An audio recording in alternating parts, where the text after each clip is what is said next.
All right. Bam. Let me know when I can go full screen, Pierre. Welcome to the stream, guys. We will be starting our show in a couple minutes. So if you are here, say hi.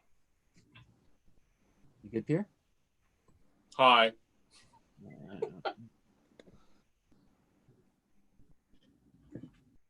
I put the thing of you crushing that guy's dreams of his brothers and his dad.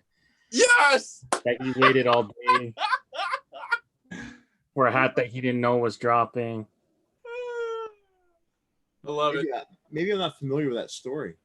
Oh, you need to go on Twitter after the show then. Oh, you know about it. You for sure know about it.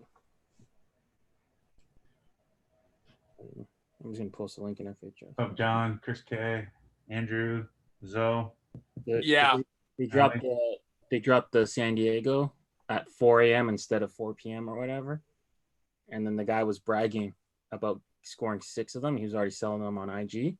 Yep. And I guess a bunch of people snitched on him to Ben, and Ben found his order and canceled it. And it was literally the first thing that I woke up to. So it's like, if I'm waking up and I'm going to be in a bad mood, it's like all hell's going to break loose on this one. So the guy was already selling them, like pre-selling them. Yeah. And then he had the audacity to say, "Oh, I wasn't doing that. I was buying them for my family." I'm like, "Come on, dude. Who the hell outfits their family in black San Diego Padres caps with red undervisors?" He said exactly. He'd been waiting all day for the drop. Oh wow. Yeah. Even though it was like a 6 a.m. drop. So he waited all day to buy those hats. 4 a.m., right?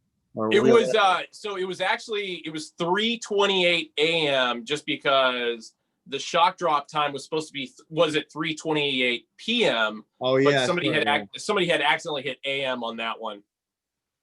Wow. Good times. I mean, it happens. Good times. But when you see this graphic, Ben, don't you just want to jump into that vault? Yeah, dude, it's fantastic. Who put that together for you guys? Well, John from Ink Park did the logo, but then I think was Leon. Did you do this? It was Adam that did that, right? What, this background? No, it's like a free Google thing that I found. Oh, a free Google thing. So we dropped a great logo in front of a free Google thing. I mean, it looks great. It's a free background. Yeah, it's actually a picture of the door to Pierre's vault. We need to get John to animate Jason Mead, and we'll put him. No, you know what I want to do? I want to have Jason's Mead head popping from the bottom.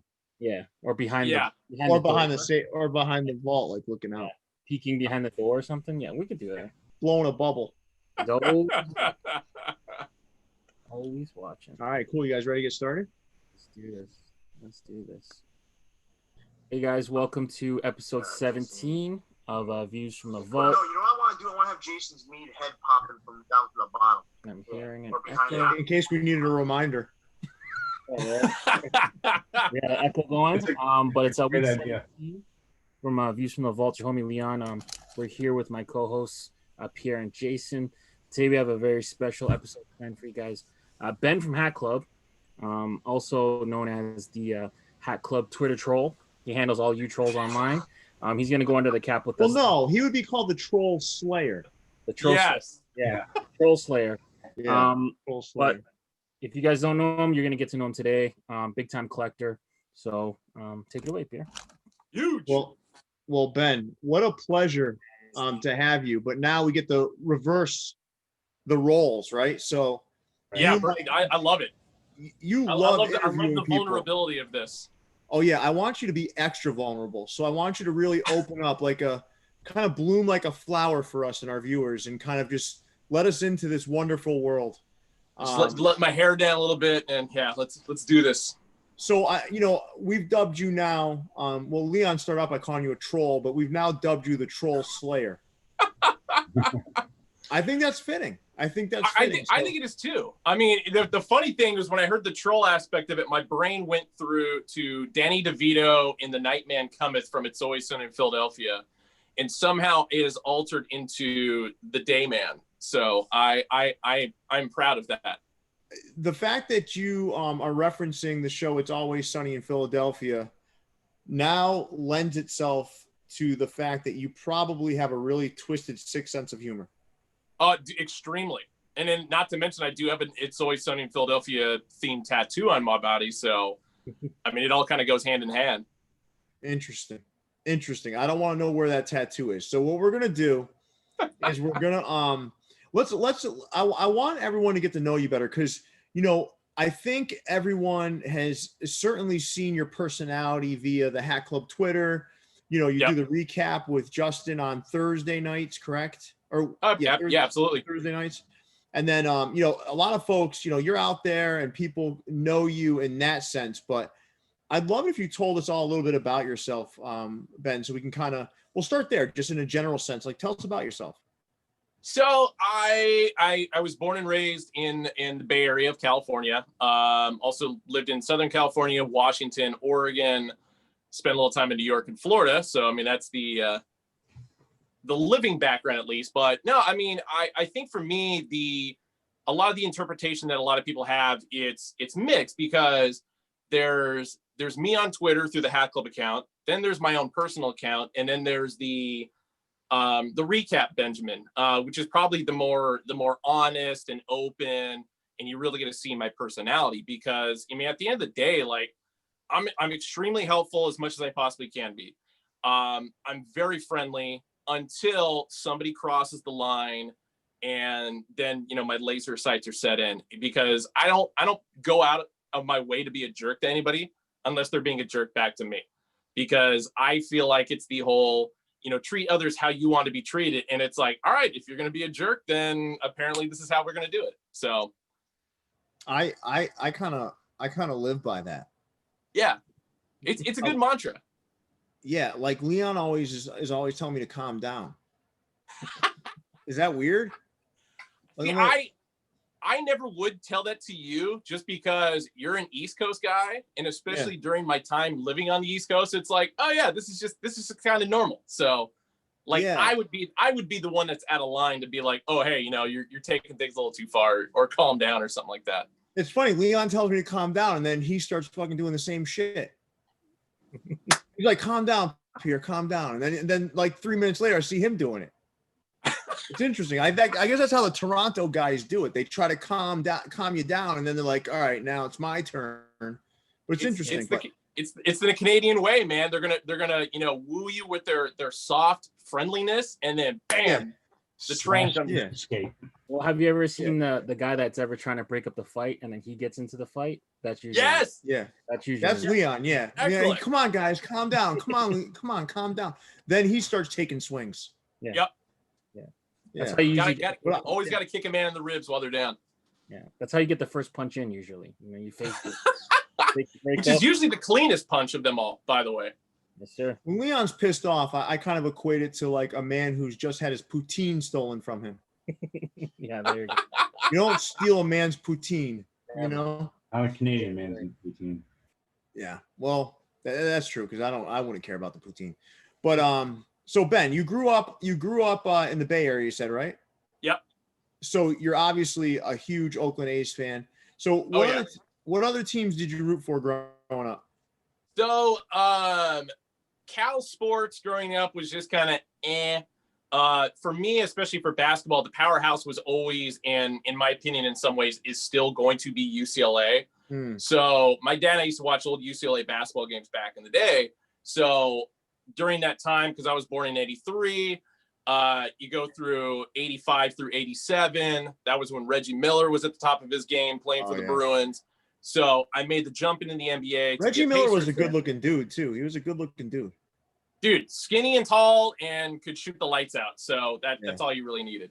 Yeah, that's true. And, and I'll still never forget like how upset Indiana-based sports fans were that Donnie Walsh drafted Reggie Miller over local legend Steve Alford. And it's like, yeah, you look at where Steve Alford at. I mean, coincidentally, he coached UCLA for a short period of time. Like the whole story coming full circle on that one is incredible. He's a grade A bastard. Yeah, big time. So Reggie Miller, of course, you know, has a Hall of Fame career in Indiana. Everybody loves him. So I'm glad I stuck with that. But then, you know, I spent 14 years in Oregon. I went to the University of Oregon, so I became a Ducks fan.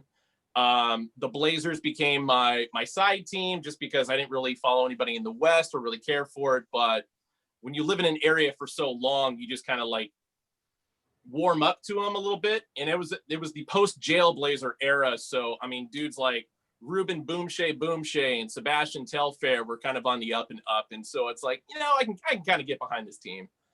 Ben, can I slide you a quick question before you move on from that? Bring it on. So we have someone in the comments that's, and I want your take on this. Okay. They believe that Reggie and Cheryl Miller are the same person because they've never seen them together at the same time. Okay. Funny you mentioned that because I've never. No. There is video of them together at the same time. Like this is a true thing. Oh, really? But coincidentally, I've met both Reggie and Cheryl in my lifetime, but I've never met them together. So the conspiracy remains open. Videos can be doctored. Exactly. No, and so I'm willing to accept that one. All right, cool. Sorry, I didn't mean to interrupt, but that question really perturbed me. I don't want to make it wait any longer. That's a great question.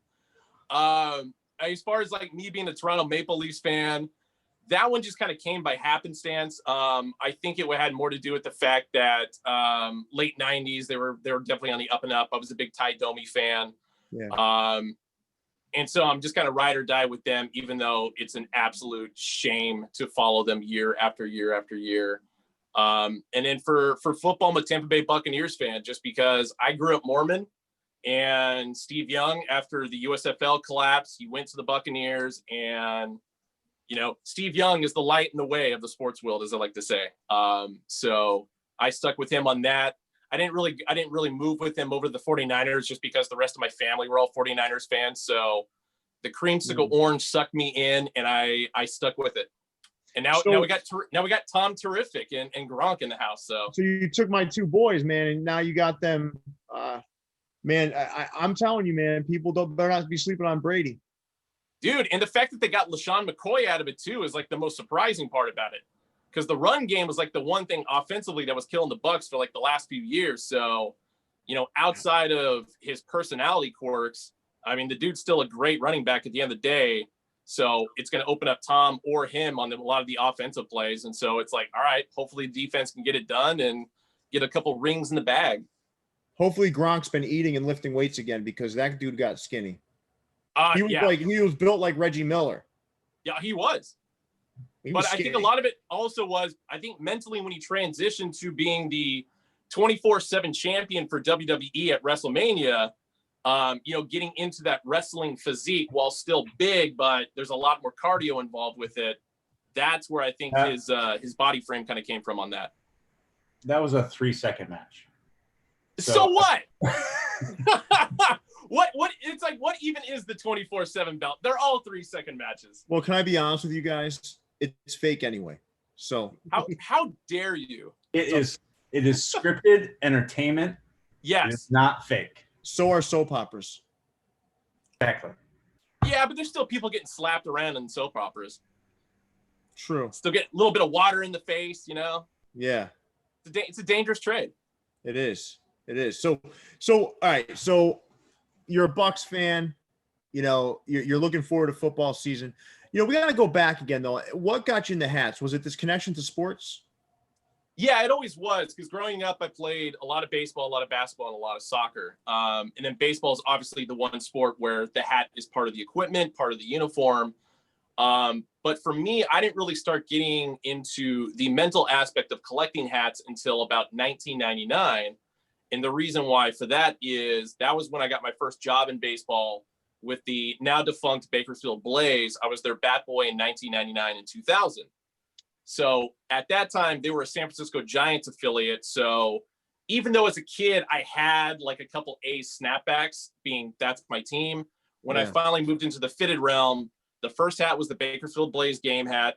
And then Giants, because it was affiliate, and we were only allowed to wear either the Giants or the Blaze hat while inside the stadium. So my apologies to, you know, the A's fans and friends that I have. Yeah.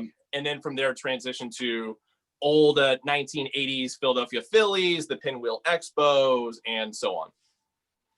Wow. So you didn't have like a special hat made for you, such as the one that Jason's wearing, for one of the most famous bat boys in the history of bat boys? Okay, actually, so I do have that hat.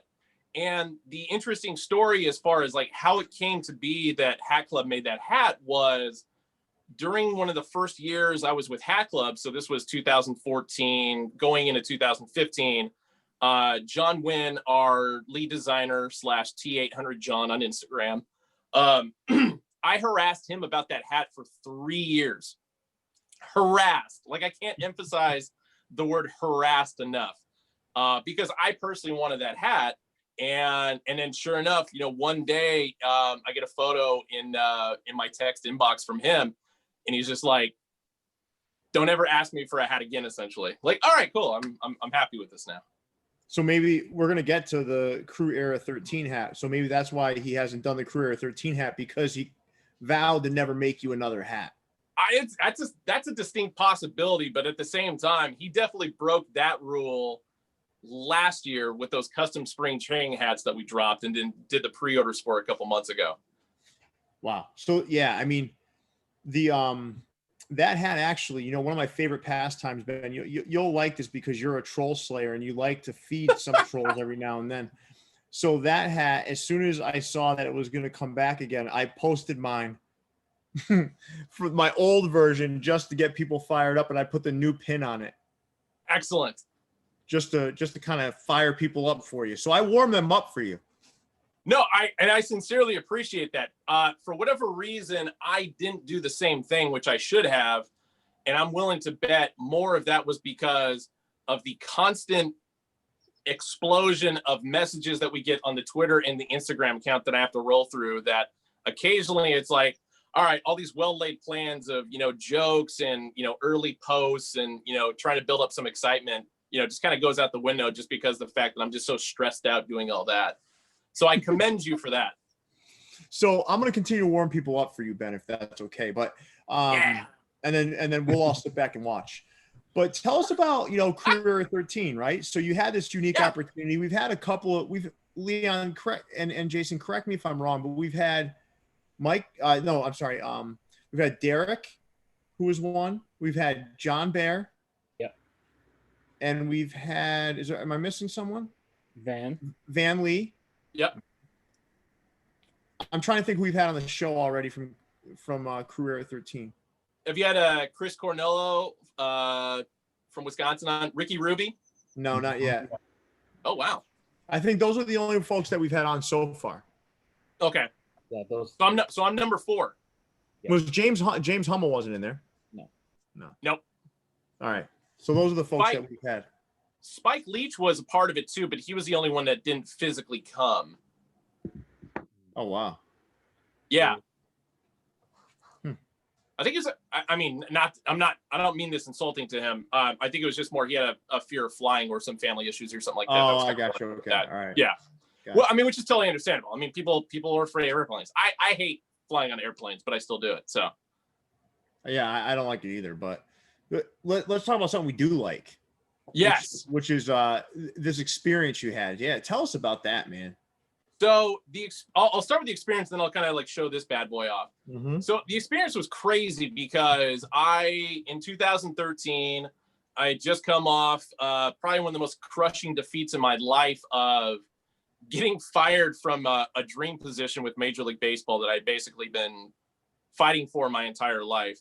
So 2013, I was finishing up my last term at the University of Oregon, and, my love of hats was there, and it's like, okay, what can I do? So I started writing a blog about the history of like all the hats I have, all the little numbers that I usually throw in the hat. Lately, the last couple of years, I haven't done it as much.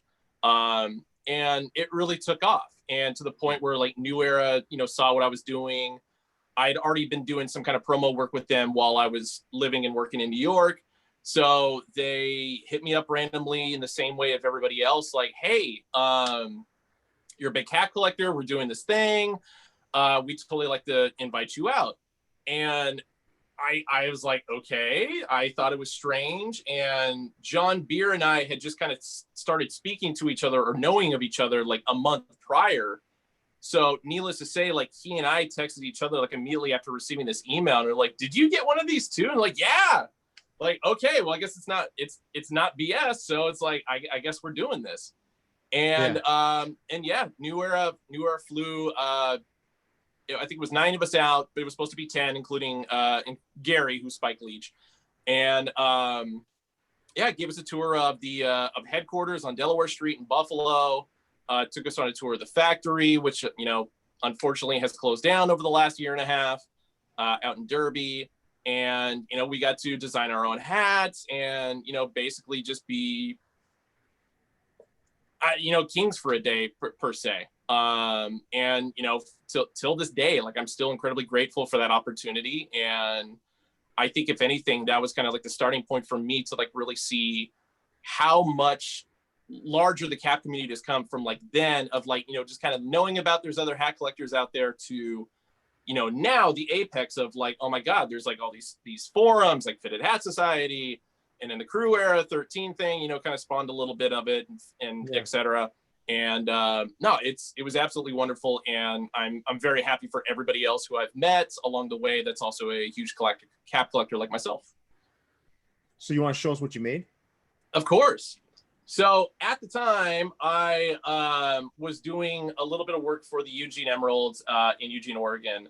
And there were 2 different designs that I had come up with. One was the Mel Gibson style Pittsburgh Pirates head hat, but I just did it all blacked out, green underbill, and just thought like, this is cool. I want it for myself, but it's a little too basic. So then the next concept was the 2012 Oakland A's Oakland Oaks hat that they wore for Turn Back the Clock that season. So the navy with the red O, but we inverted it so it was the classic Kelly green and gold. It looked badass, but at the same time, it's like, I still kind of want something a little bit more personal. So I went with the 2013 Eugene Emeralds, like the newer logos that they brought out with. So I went with the alternate logo of the swinging tree, and I'll try and get a little bit closer. The eyes and the mouth are detailed in gold, as well as the MLB logo on the back, which is flat. And then the navy blue with the kind of more neon green aspect of it, because that was the Eugene Emeralds' previous colors to becoming the black and green that they are now. Who would win in a fight? The Eugene Emerald on the front of that hat or the swinging friar? Sasquatch, hands down. Yeah. Because at the end of the day, the friar's probably not going to fight back because, that whole, pacifism thing that religious folk like to take under. That's a great answer. And that's why we don't prepare you for things like you tried to, like you prepared me for my interview. We didn't want to prepare you. We wanted to kind of blindside you. I applaud the weird questions, which is why I always have a quick answer on them. Yeah, and that Oakland Oaks hat does sound like a pretty cool concept. I got to bring it back up with John. We got some people making comments that they need that one. Thank you, Brandon. Yeah, sure. I'll talk with John about it tomorrow. So Ben, now let's fast forward a little bit. You're at Hatclub. You've got sort of a dual role now, right? So, tell us about what your experiences are with Hatclub right now, what you're most excited about, and what you see going forward. I mean, shoot, the prior to COVID, my role with Hatclub was kind of interesting in the sense where, I'd been running the Twitter account since 2015 because for those who don't know, I started in the company at our store in Daly City as an assistant manager. And then when the store in Concord, which is currently my store, became available at the beginning of 2016, that's when I took over as store manager. So the Twitter thing was just kind of more of a lark. It was just nobody was really running it. And the Paul Stashel, one of the owners of the company, asked me, hey, you're good with social media. Do you guys want to do this? And at the same time, John and Ryan Shiverdecker, who's the president of the company, had asked the same thing just because they knew I had a firm grasp on social media. And I'll admit, the first 2 years when I was running that damn thing sucked because nobody got my jokes. And anytime I was trying to combat any kind of troll, it was usually taken with like, dude, why are you being such a dick? Like, I don't feel like I deserve this, Yeah. blah, blah, blah. So, and then flash forward to where we are now, and the Twitter account has 18.2 thousand followers.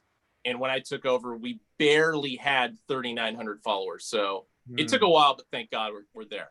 So up until March of this year, it was just always kind of just that role. Like, I'd be in the store 5 days a week. I do Twitter in my free time when I had, or, when there was nobody in the store. And then when COVID hit and everything got shut down, it's just like, all right, I guess I'm just going to be on Twitter all the time, just because I need some kind of communication, because I'm definitely a person to person, type of salesman, type of customer service, whatever you want to call it. And so it's like, all right, I can sit on my couch and maximize my time with the hat community. And somehow, with the explosion of everybody kind of figuring out what Hatclub is, my role in the company changed, just because of the fact that we were becoming more popular. More people who had never discovered or knew of Hatclub are now talking to me, asking these questions. And then the Instagram account has gained like 75,000 plus followers in this time. So I got added to the Instagram account to answer questions there, answer comments, blah, blah, blah. So when my store did reopen, I was only there 3 days a week, so I could work from home 2 days a week on all this social media. Recap started up during this process too, when we were doing the 100-year anniversary of New Era. And then the store closed again because people in California can't wear a mask. So now it's like, social media 100% all the time kind of now. And that's why I have a lot of energy and I talk really fast, just because it's always just kind of like, I got to keep in motion and keep doing things, because as Batman, will routinely say, somewhere somebody's in danger. So. So what do you see going forward in the hat game, Ben? Because we are about to go into this special segment where you're going to show off some really cool stuff. But before we do that, I just want to know what you see going forward with hats. Like, what do you think is next? I think fitteds are going to hang around for another year or two for sure, just because everything in the hat game is very cyclical. 10 years ago, up into the point in time when I joined the company in 2014, snapbacks were at the peak of hat fandom. And then we go forward a couple more years, dad hats are a thing, which I still don't fully understand. Yeah. But at the end of the day, because of the fact that, us 90s kids, or 80s kids for that matter, like I know Pierre and I are, actually, I'm pretty sure all of us were born in the 80s, to be honest. Leon was born in 97. How dare you, Leon? My God. That's older than that. But I mean, at the end of the day, it's like fitteds were the thing back then. So we always kind of knew that it's like at some point these are going to kind of come back around. So I don't see, like, I say 2 to 3 years, whatever, but it's like I still feel like fitteds are going to hang, at the top of their game, a little bit beyond that. But styles change, so it's whatever. And the great thing about Hatclub is, outside of the accessories and of course the occasional t-shirts that we drop, but we can get into that later, hats are a centerpiece of an outfit outside of shoes that are always in high demand. So, if anything that's going to happen, especially with Hatclub, is it's not to say the popularity is going to die down. It's just more the frenzied popularity will probably die down once the world kind of opens back up again. People can physically go back into stores. Maybe things, people aren't going to be stuck at home to just like purchase hats all the time. So it may allow all these new customers to, have a few extra minutes to kind of decide like, oh, okay, do I really want this? Do I want to get something else at the same time? Because that's probably been the one thing that's been affected most by anything is every time we do a drop, it's I got to scramble. I got to put my credit card information. I got to put my address in, blah, blah, blah. Whereas, as we all know, like 8 months ago, I mean, I'm gonna go back to October on this one. Like you had like an hour to decide, hey, do I want this hat? Oh, of course. It's way different now. You have no time. You went from an hour to a second. Yeah. And there were sometimes you had things that went clearance. I mean, how much stuff is going clearance now? Nothing. And that was like the funniest part when you know the what's store crazy, opened. Ben? This is the craziest part. Is that you put a hat on 8 months ago. There was not even 8 months ago, like 4 months ago, 5 months ago. It was the royal blue. I mean, I'm sorry, the powder blue Expos with a green under. Yeah. Okay. That was on the website 4 or 5 months ago. Yep. It didn't sell out instantaneously. It took a while to sell it out. You know, you put it on about a month ago. Yep. It was gone in a millisecond. Yep.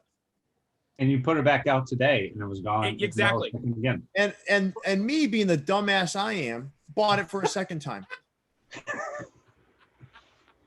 Fucking ridiculous.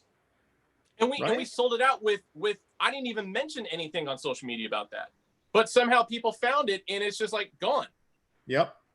So Ben, let me ask you a question before I hand it over, because I want to make sure. I know Leon probably has a question or two, and I know Jason probably has some questions that were kind of streaming there. Yeah. You're waiting. Let's suppose you're now a Hat Club customer. Okay. There's something at Hat Club NoHo you really want. So you're going to go out there. You're going to wait in the line. Are you rocking that Black Nasty? Oh, I mean, based on the conversations I've had with a lot of guys over the last few months, apparently I'm not, because I'm going to get clowned out of line. Right. Even as a representative of the company, I'm going to get made fun of. So it's like, I'm probably not going to even pack any of my Black Nasties the next time I go back out to New York. You'd probably just gray bottoms, right? Actually, with the exception of one, it would probably be my Jupiter Hammerheads minor league baseball hat, the black with the teal anchor and the red lighthouse, just because, one, that's one of my girlfriend's favorite hats that I own. Two, it goes perfectly with any of the Vancouver Grizzly jerseys that I own, which I always take anywhere I go, because, sometimes I want people to think I'm Canadian. I'm okay with that. But then the other part of it is it's one of my favorite hats. And it's like, when you have your go-to hats, you have your go-to hats, and it always comes with me wherever I go. Ben, outstanding, quick answer. Bam. Leon, my brother from Toronto. I would love to hear what sorts of questions you've been itching to ask Ben. I'm gonna call Leon the Heartbreak Brother, just because of the fact that we're both Leafs fans. So yeah, it's a lot of bad that goes with that. But I don't know. Like, I guess partially my biggest question is like, how do you keep the patience? Like I watch your recap show with Justin all the time, and it just seems like like the interview stuff is cool, but then the customer service part, it's like you guys answer the same freaking questions for like an hour. Like, when's NHL coming? When's my pre-order ship? How come whatever? USPS lost my ship. Any more pinkies dropping? Like, do you guys have any more New York Yankee pinkies coming out soon? Like, I don't know how you guys learned to exercise that level of patience, because I wouldn't be able to do it. There's no way. I think it's funny, like the way that Justin and I kind of react differently to that approach, because I mean, he'll hit the sarcasm way quicker than I do, and that has more to do with the Long Island, Brooklyn aspect of him, which, I mean, because he'll just flat out tell people like, no, we're not going to make him again. But of course he's being sarcastic, because the obvious answer is, of course we're gonna keep making them, because the fact they keep selling out, so we'd be stupid to not remake them. So I think from a playful aspect, like, at least we get to cut loose and kind of be more open and show our personalities more with that. With me, I'll kind of harbor things a little bit. And then all of a sudden it's just like, once the 18th time this question's been asked, then I vent. But I always do it with a smile on my face, because, that wins over the customers. But even if, like, at the end of the day, if like one person is just taken aback by that, the scores of other people that, fully understand that it's like, my answers generally do come from a good place, and I am trying to be helpful. But if I keep having to repeat myself, I'm not going to walk around with like a rolled up newspaper and, beat a dog on the head because they can't learn the tricks, like they're supposed to. It's just a tough love aspect that I bring out through the camera sometimes. Fair enough. Did anything come through, Jay, in terms of questions? Yeah, we got a few. One, a lot of people think you're hilarious. Thank you. Especially on Twitter there. So about your tattoos, how many do you have? And what is your favorite minor league baseball tattoo? Ooh, all right. So grand total, God. I want to say I have close to about 80 right now. I mean, just because there's also some that are obviously being covered by my shirt, like my MLB tattoos, American League on this side, National League on the other. And then, of course, on the legs, I've got the minor league ones kind of going into effect. I would say, I mean, I'll give you two answers on this one, and I'll bring my phone down so you can kind of get a better view. So if it's in frame, hopefully the Eugene Emeralds logo right there with the so we replaced the tree and put Sluggo, the actual mascot, on it. And the story behind this one is back in 2013, this is one of the projects I was working for the Emeralds. Because of my, Hats and Tats blog, they decided to do a Bats and Tats night where the promo essentially was, if you have a tattoo, you get $5 off your ticket into the ballpark. And at the same time, they had rival tattoo artists from all over Eugene and Springfield compete to put together like the best version of a Sasquatch logo. So my tattoo artist, Felix Epperson, also known as Felix the Tat, and I came up with this one. And, he did it for free just because it's like, hey, it's exposure. And on top of which, the exposure I gave to him for working for MLB with the Major League Baseball tattoos that he did for me. I mean, he got more football players and basketball players from Oregon. Dan Straley, who used to pitch for the A's, the Miami Marlins, the Cincinnati Reds, is now playing for the Lotte Giants in Korea. That's one of his biggest clients right now. So it was just kind of something to kind of give back. But then the other one, which I would say the most dedication into it, was this one. So each of my tattoos has a bit of a story behind it. And for this one, I went with the, let me put my phone back up so I don't have to hold it anymore. It's the, oh God, am I still there? Okay, there we go. It's the Junction City Cardinals, which is one of the teams that Randy Macho Man Savage played for when he was playing minor league ball. And so I basically did the cardinal bird in the traditional red, yellow, black garb with the frills and everything like that. And because he played for the Tampa Tarpons for a short period of time, actually, I'll pop it back down. It was an easy one. I just put the fish in its hand. And so bigger thing with the Tarpons, thank God they're a team again, because that was an easy one to cross off the list as opposed to just the, historical aspect of it. So, oh God. Okay. I keep hitting buttons that I don't mean to, so I feel like I'm just like exiting out. So yeah, I would say from a personal historical storyline standpoint, that one's probably my personal favorite. Cool. And then just one other one. What vintage MILB hat would you like to see made that you haven't seen yet? Whew. So I would say from it's an easy one that technically we've actually already done. Let me grab it. But it's not formally correct. So one of the biggest complaints about the Brooklyn Dodger hat is that we were doing for like many years is that this is not actually technically a Brooklyn Dodger hat. This is actually a Bakersfield Dodger hat. So I would love to see this one come back in the form of actually having the minor league logo on the back to, kind of solidify that point. But it's got the green bill, the black sweatband, et cetera. So I do love it from that aspect.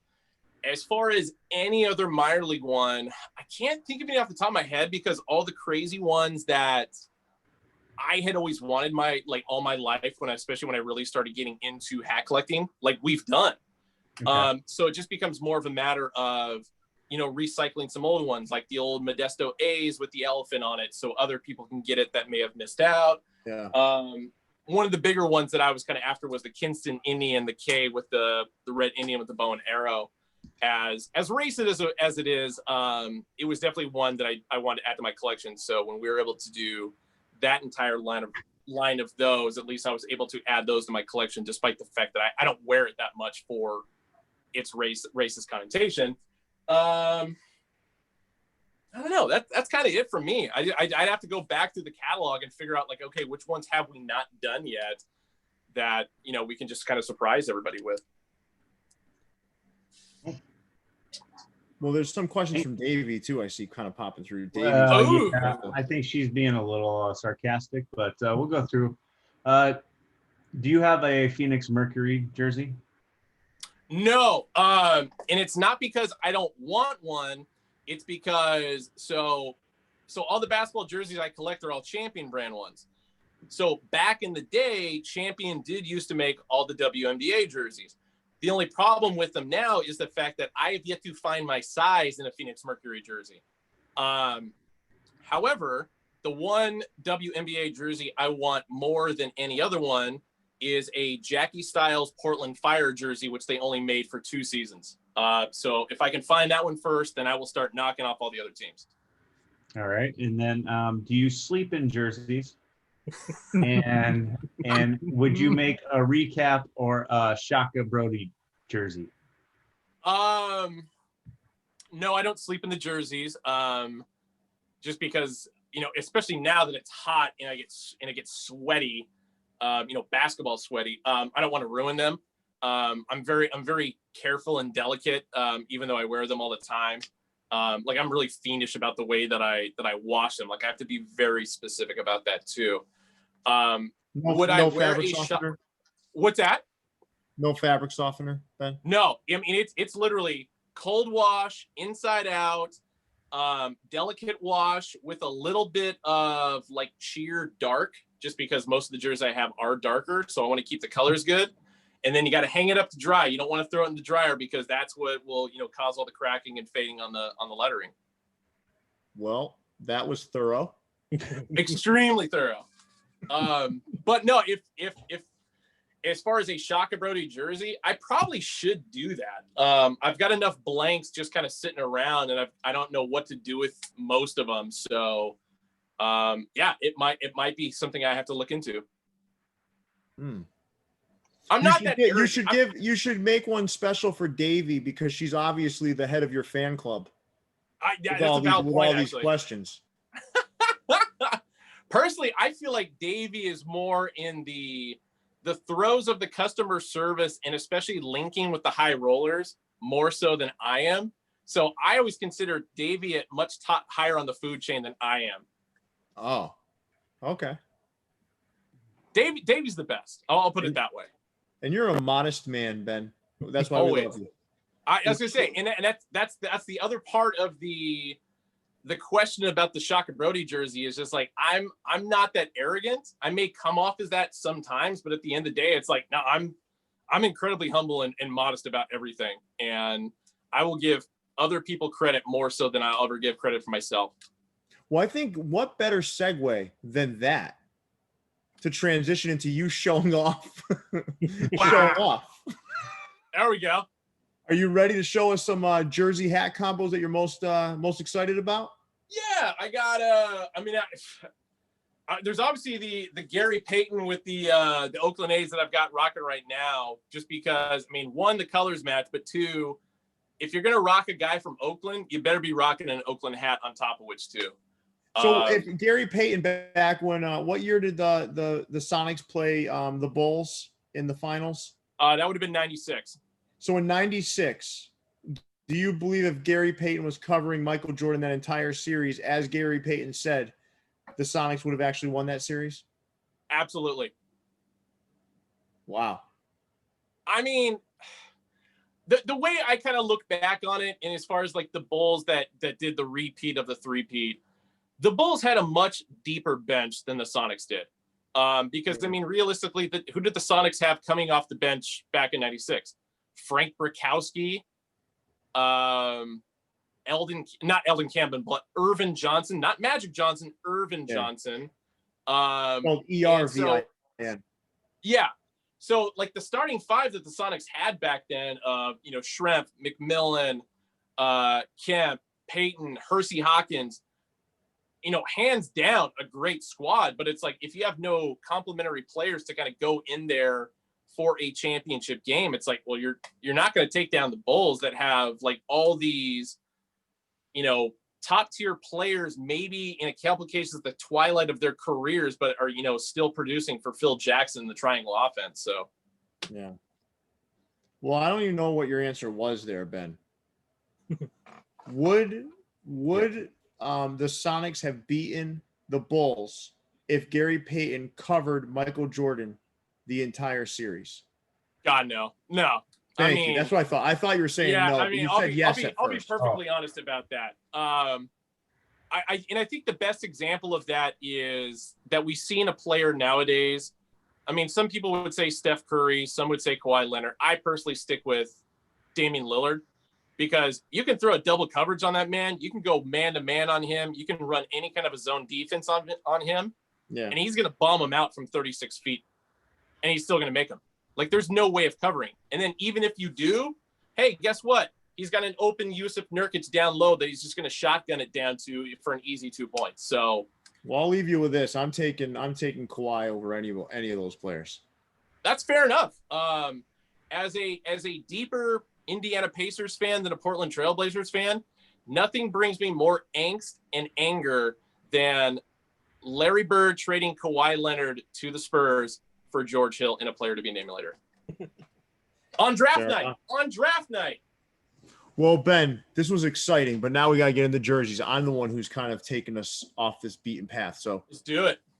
I'll start in the middle and I'll finish off on the ends. All right, let's do it. All right.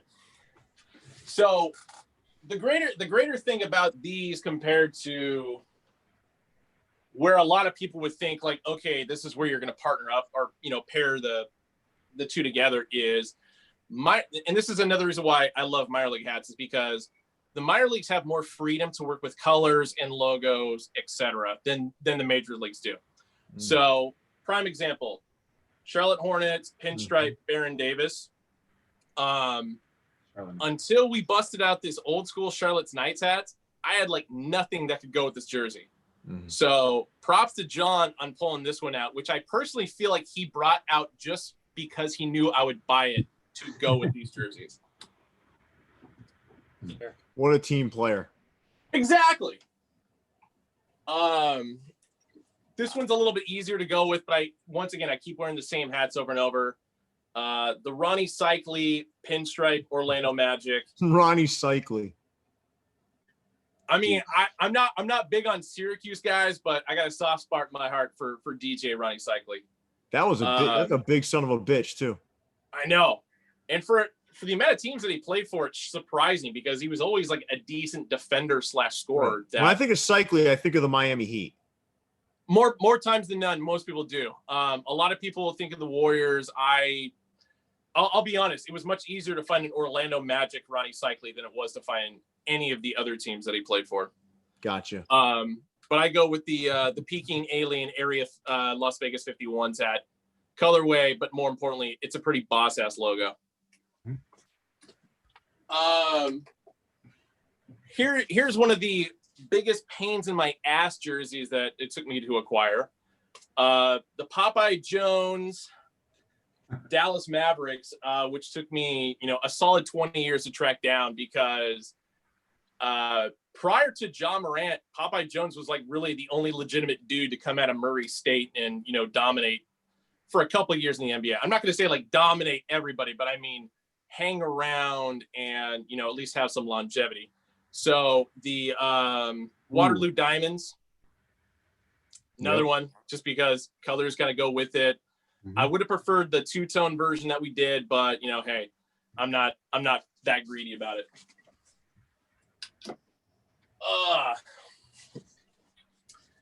Here was a tough one. The Big Buck Milwaukee Bucks Terrell Brandon, another Oregon guy like myself, which that's another one. Trying to find any player to come out of Oregon who played in the NBA during the champion era and find a jersey. Terrell Brandon's literally the only dude. And literally the only hat that will match with this is the Jamestown Jammers, which another incredibly sought after hat. And I acquired this one via trade from Derek Chartrand, Le Kid. It's on our show last week. Yeah, What's it was on up? the show last week. We just had a show with him on Saturday. I saw that. Love that man. Every time I go up to Canada, I always have to go like pay him a visit. Since we gonna have some Blazer discussion here. Jermaine O'Neal and whatever I did with it, there it is. I left it on the table. Even though there's plenty of black and red hats that can match with a Blazer jersey, there's nothing better than a Portland Mavericks hat.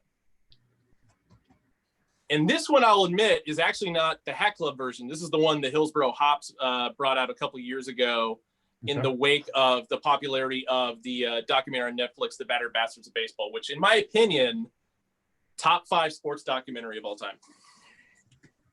There's another show idea later. Oh, yeah. Yeah.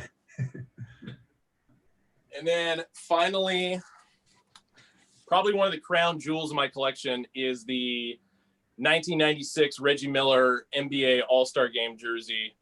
And then because he's a Southern California kid out of Riverside, California, the only hat that I can really pair it with is a, 90s Rancho Cucamonga Quakes hat.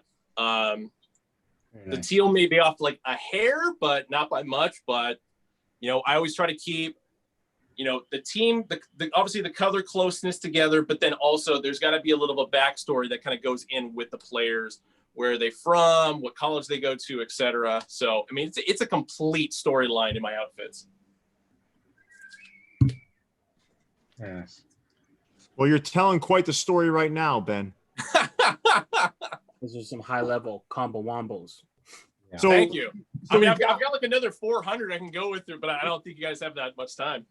Ben, we've got a Jersey guy. When I say a Jersey guy, I don't mean like a New Jersey guy. I mean like a Jersey guy, who's really in the Jersey. His name is Neil, and he finds a way to almost interject jerseys in every conversation he has. Okay. But he's called you out. Now, he didn't do it in the comments, but he did do it privately with me. Yeah. Really? I got a message actually from him too. you were there too, right, Jason? Yeah. He said your combos are, pretty good for an amateur. And that real jerseys have sleeves is what he's saying too. Yeah. Oh, that's right, because he's a hockey jersey collector, right? No. This guy collects every kind of jersey. Okay. But he also talks a lot of shit. Mm-hmm. Wow. So, Ben, at some point, we would like you to silence this man, if that's possible. So we'd love to, at some point, I know you're modest. I get it. You're humble. He's not. No. We would like to see you take him down at some point. So it doesn't have to be right now. It can't be like right in a now. street fight? No. I'm kidding. We're talking like a Jersey showdown with this guy. Wait, what's his last name? Shit talker. Okay. No, I'm curious if this is the same dude who I got into a Twitter spat with about a year ago.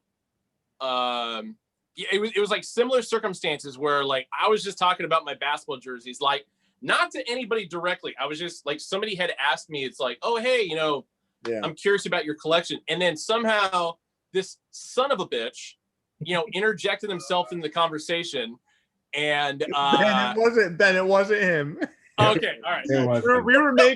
We were just setting up a battle. Neil is not a bad guy, man. He's not that guy.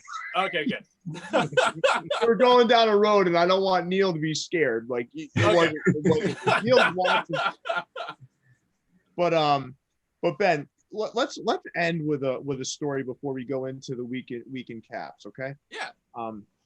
Tell us about the worst interaction you've had on social media? Like one that just, you know what, man, every time you think about it, you're like, what the fuck? Through my personal or through the Hatclub account? The Hatclub account. Oh man. All right. I'm not gonna call him out by name. Can you tell us what it rhymes with? It rhymes with Trent. Okay. Yeah. So, and I mean, it wasn't really anything of like they weren't, shit talking me or anything like that, which is fine. It's just, there comes a point when you're trying to help somebody. And, one, as we've kind of discussed privately, and especially, other things I've talked about this on Recap, I've talked about this on Twitter, etc. Unfortunately, I don't work in the warehouse / office. I'm working remotely from Oakland, California. So the office is about 750 miles away from me. When any time anybody has an issue with their order, like I do my best, like I'll put a list together. I'll carve out some time with Luis. I mean, granted, pre-COVID, it was much easier to get a hold of Luis to talk about these things. But nowadays, because everything is just so chaotic, like, maybe twice in a day I can talk to him, but it's like, I have to talk to him at like 8 a.m, or, after 6 o'clock at night, like, cause that dude's putting in like 12 hours a day. Like I feel terrible for him. So this clown, would always go through me when I keep telling him, it's like, well, dude, just, if you have these issues, like just email Luis directly at the customer service, account. Like there's nothing I can do other than I'm going to have to call Luis and figure out what the hell's going on. Like I can't do anything physically or directly, with your stuff. And then it went on and literally every order, to the point where it's just like you're just a person that just can't be helped. And I don't want to be a jerk about it, but occasionally it's like, as I've said, you gotta show the tough love. So I momentarily blocked him, because I don't block very many people on our Twitter account. Like I might mute a few people on occasion that are just, kind of mouthy, but I blocked him for a brief second and then unblocked him, just because by blocking him for that brief second, like he can no longer DM us. Like I wouldn't acknowledge it anymore. And then dude pal just immediately flipped out in that one brief second, and blah, blah, blah. And it's just like, oh my God. Like how does a grown man act like this? They're hats. I mean, yes, I understand being in another country and dealing with issues, but how is it physically possible that in the quality of product that Hatclub puts out, because we take the time and dedication to make sure everything is made correctly and accurately, how is it that every fucking hat has a problem? Like that's not a product issue. That is a personal issue of some dude having some weird quirks or some OCD issues, whatever. It's like, I know I get that to an extent, but it's like when it's like 30, 40, 50 hats over and over, it's just like, at some point you gotta say, maybe you should stop fucking buying hats. I don't know. Yeah, or maybe you should just buy beanies. Or yeah, something. They make beanies with brims. Yeah. Maybe you could buy those.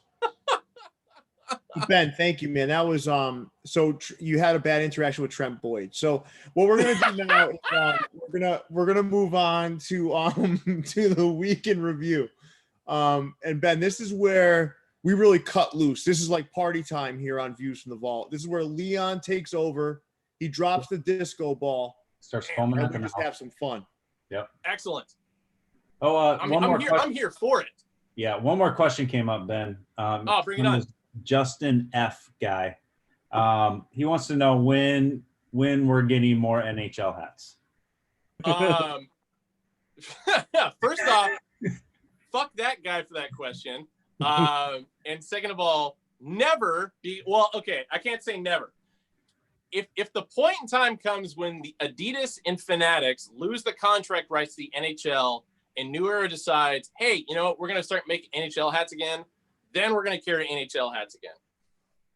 Cool. So NHL pinkies are coming soon? I mean, I would imagine so. They kind of go hand in hand. Where's the pink bottom Wahoo coming? Yeah. Oh, Jesus Christ. Yeah, I mean, buy any of the Wahoo hats that we can still make. Go to Joann Fabrics, get some pink fabric, and then make your own goddamn pink underbill Wahoo hat. That's the way I take that one. I have loved the journey we've been on together so far. I can't wait. I can't wait to see what the week in review brings us. Oh, dude, it's going to be a dark road. I can assure you of that. Well, it's a lot of hats this week, so I think we broke our record. Yeah. So Ben, you're gonna have to also tell us which Hat Club hats you don't like too. That's fine. I'm pretty candid about that stuff. Oh, you do? So. You'll do that? Nice. Yeah, why not? Let's do All this. Right. So before we start with the hats that already came out last week, we're gonna talk about hats that are gonna come out soon. Okay. Yeah. So the homie from Hat Heaven, Brian, was nice enough to send over some digital mock-ups. So this is a preview of stuff that has not yet released. And Leon loves getting mock-ups, but this week was brutal for poor Leon, man. Yeah, it's okay. I got a hat named after me, so that's pretty cool. So he brought back the Ogden Raptor, but he did it in the Champions of the World colors. So he did inform us that it will be centered properly. It looks kind of weird there. Yeah. And that is that the Lakeland Tigers? Is that a yeah. Cool. That one's a badass one's coming back, and the Trenton Thunder. So look for these to drop. I believe he said October. I want to say October. Yep, October. Right. So all the Wahoo fans anyone who stocks Wahoo, they cannot keep it in stock. So we got the red one, some Lakers, the Yankees, and then the powder blue Yankees. That Yankee 77 All-Star game patch is nice. Yeah, that side patch, they used that on the All-Star all over one, right? Hatclub did. Yeah. Oh yeah. Pretty cool stuff. We got it. Oakland A's pink bottom, so that one's probably caught your eye a little bit, Ben. Sure. We got Olive Baltimore, some Hank Aaron style Braves. We got some more powder, some more pinkies or finkies. I listed the Yankee one again, so that's how tired I was when I did this. You just really love that one, Leon. Yeah. We want to. So nice we listed it twice. I mean, hey, it's cool to list it twice. Just imagine answer the same fucking question like 20 times in a row. There you go. It's okay. Right. And they brought back a lot of the old school Cardinals. Pierre, you love these ones. Yeah. That's that Cardinal bottom right, lower left. That one is the one that we've seen recently with an All-Star game patch on it. Mm-hmm. Yeah. And now this one's patchless. That word mark one's a little different. I haven't seen that in a minute. That's an old hat. Which one? The top left one? Yeah, top left. I mean, I know a company that did it 2 years ago, but that's neither here nor there. There we go.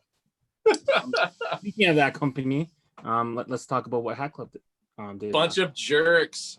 Hey. We got a couple All-Star game ones. The Twins one's interesting. I think that's like a 60th anniversary. Yeah.